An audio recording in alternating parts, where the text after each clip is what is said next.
ओम नमः शिवाय। आज मैं आपको एक ऐसा सरल उपाय बताने जा रही हूँ जिससे आप पता लगा सकते हैं कि आपका जो प्रश्न है या आपकी जो शंका है, जो काम है, वो पूर्ण होगा या नहीं होगा। प्रातःकाल स्नान आदि से शुद्ध होकर आप भगवान शिव और काल भैरव का स्मरण करके मन में अपने प्रश्न का स्मरण कीजिए। जैसे किसी को प्रश्न करना है कि मेरी नौकरी लगेगी या नहीं, वो आप मन में ही रखिए, किसी को बताइए मत।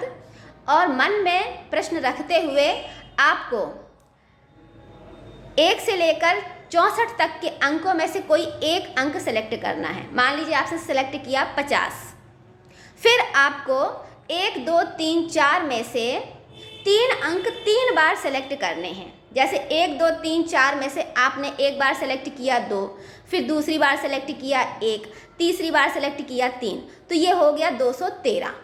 तो आपके 2 अंक हो गए 213 और 50।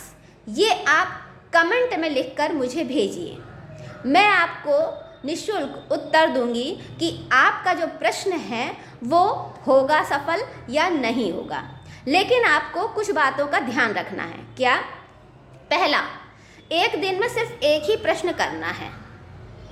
दूसरा, एक प्रश्न एक ही बार करना है, बार बार खेलना नहीं है।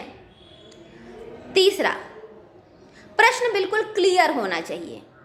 जितना स्पष्ट आपका प्रश्न होगा उत्तर भी आपको उतना ही स्पष्ट मिलेगा। जैसे कि आपने पूछा कि मेरी नौकरी लगेगी या नहीं, अब उत्तर आया हाँ।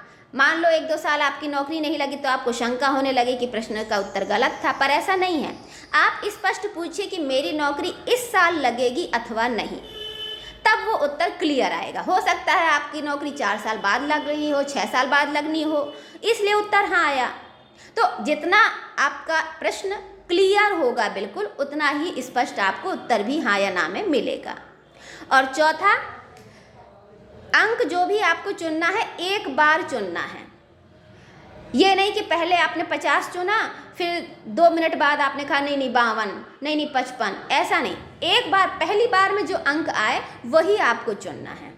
तो अगर आप जानना चाहते हैं अपने प्रश्न का, सवाल का जवाब कि सफल होगा आपका काम या नहीं, तो आप कमेंट कीजिए।